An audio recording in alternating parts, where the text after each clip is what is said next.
महाराष्ट्रात ज्यांना ज्यांना पोरी आहेत, जे जे पोरींचे बाप आहेत, ज्या ज्या पोरी आहेत, त्या पोरींच्या बापांना विचारा ती बातमी पाहिल्यावर काय झालं असेल. मी एखादा तरी देऊळ बंदचे जे 11 भाग वाणी साहेबांनी डिक्लेअर केले आत्ताच सांगतो, एखाद्या भागात या अशा नरा धमांना चेचायला स्वतः आता स्वामींनाच यावं लागेल.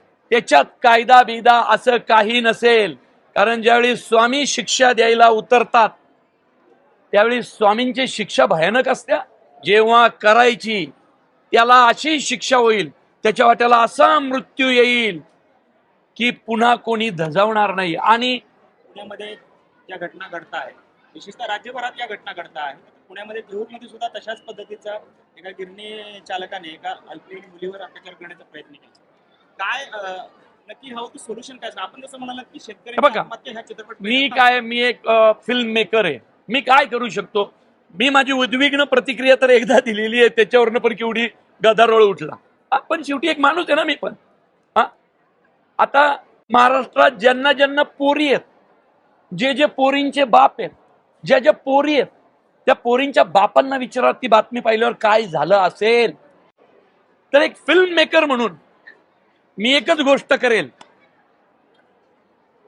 मी एखादा तरी देऊळ बंदचे जे 11 भाग वाणी साहेबांनी डिक्लेअर केले आत्ताच सांगतो, एखाद्या भागात या अशा नरा धमांना चेचायला स्वतः आता स्वामींनाच यावं लागेल, एवढंच सांगतो तुम्हाला. आणि तिथं त्याच्यात कायदा बिदा असं काही नसेल, कारण ज्यावेळी स्वामी शिक्षा द्यायला उतरतात त्यावेळी स्वामींची शिक्षा भयानक असते. तुम्हाला काय वाटतं? स्वामींच्या मनात स्वामींनी काय पाहिलं नसेल? ते जेव्हा करायची त्याला अशी शिक्षा होईल, त्याच्या वाट्याला असा मृत्यू येईल की पुन्हा कोणी धजावणार नाही. आणि फिल्म मेकर म्हणून मी तुम्हा सगळ्यांना एकच सांगेन की मी या विषयाला जे चाललंय भयान, मी पोरींच्या आई बापांना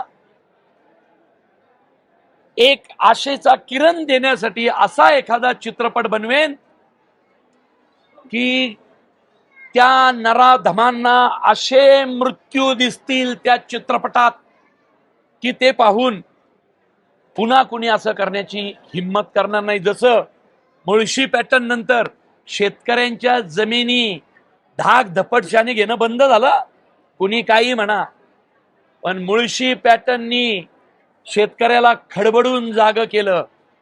आता अशा नराधमांना धडा शिकवायची वेळ आहे. आत्ता भाग 2 आत्महत्या थांबवण्यासाठी येतोय, भाग 3 कदाचित वेगळा असेल, पण 4, 5, 6, 7 कुठेतरी या विषयाला वाचा फोडण्याचा मी प्रयत्न करेल. माझ्या त्या भगिनींसाठी, माझ्या त्या पुतण्यांसाठी की ज्या अशा अत्याचाराला बळी पडले आहेत. माणूस म्हणून खूप आपण कमी पडलोय सगळेच जण. आपण प्रयत्न करू आपापल्या क्षेत्रात याला वाचा फोडण्याची.